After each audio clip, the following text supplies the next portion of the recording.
Hey, John from StillWorks here. I've been getting a lot of comments about my dust collection system, so I thought I'd give you a rundown on some of the theory and the components that makes my system unique and some pieces that you can use in your shop. Starting with the muscle, my system is run by an Oneida Supercell, which has 3 motors producing a combined 5 horsepower. They have 3 options for bin size, 14, 35, and 55. I went with the middle at 35 gallons, mostly for safety because the 14-gallon option is plastic. Because my take point runs at the top of the wall, it makes the most sense to mount your dust collector as high as possible. This limits the turbulence where it first enters the ducting. Because I have this compound-shaped corner, I have to go with some flex hose in order to get it plumbed into the ducting. Another limiting factor is the filter needs to come up and out of the housing in order to be cleaned or be changed. So you can't put it all the way up against the ceiling or you'll never be able to get it out. Out of the machine, we run up to the top of the ceiling and the first 90-degree turn. Now it's not a pure 90, it's 245s, which is standard practice these days. So I used no glue so you can take the system apart if you need to, but I did wrap it with aluminum tape just to secure those fittings a little better. And we ride along the ceiling until we come to our first double exit. This first one takes off, rides closer to the ceiling, holds up the duct, and goes to the branch on the left side of the shop.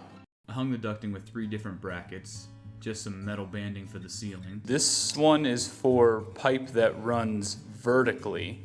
So what you do is make a groove with the table saw, about halfway through a piece of plywood, about 3 or 4 passes, enough width so that a zip tie can fit behind it up against a flat wall. And then 2 countersinked holes go into studs. The pipe goes here, and then you can wrap your zip tie around it. For pipe that runs horizontally, we've got 2 mounting holes that go into the stud, but the groove is offset to one side, so you can put your zip tie in and wrap around a piece of pipe that runs horizontally. The next Y reaches out into the middle of the shop and is the drop for the table saw. I hate the idea of having something to step over on the floor, so a mid-air drop is really the only option for an island style table saw setup. But having it on this side of the workbench means that even if the fence is pushed over to its maximum capacity of 36 inches, I'm still not in the way of any work being pushed through the saw.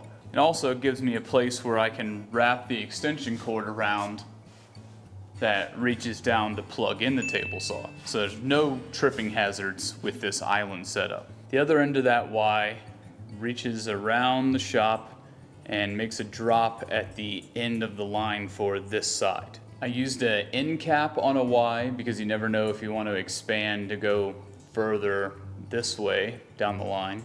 But I did another drop, and I'm hooked up to this blue Rockler Extendo dust collection doodad. The Dust Right system from Rockler has all these components. Just a little hose management strap, and then got the little housing that holds the kind of multi-purpose thing that a lot of people use. I just use this for random sweep up jobs. This extendo hose can reach all the way to the other end of the shop and damn near to the garage door. Also can suck up stuff from the drill press if I need to, and attach the floor sweep if you want to have a big hawking shop vac. All of my blast gates are the aluminum style because I've heard the plastic ones wear out pretty quickly. Another tip is to make your blast gates visible so that a quick eye scan around the shop can tell you what's open and what's closed. And try to always return to the table saw gate open and everything else closed, as that's the one you'll use the most. The section that extends to the other side of the shop has 3 drops. The first one for the miter saw. This drop goes from the blast gate to some flex hose, then into a reducer, and then to the setup that comes from ShopNation. I'll link to that in the description, but it does pretty good. 60% better, I'd say, than just having a pure spit out the back. That combined with this enclosure is pretty adequate for the miter saw. The next drop comes down and services both the jointer and the planer. So I've got this big flex hose coming from here that wraps around, that I leave plugged into the jointer because you usually use that first before you use the planer, but it uses the Magport system so you can basically just pull it off and stick it right onto the other tool, and it just clips on with these little inset magnets. The last drop services both bandsaws. Again, the Magport system makes it easy to go back and forth between the two. And that should be the biggest thing you strive for with dust collection, is ease of use.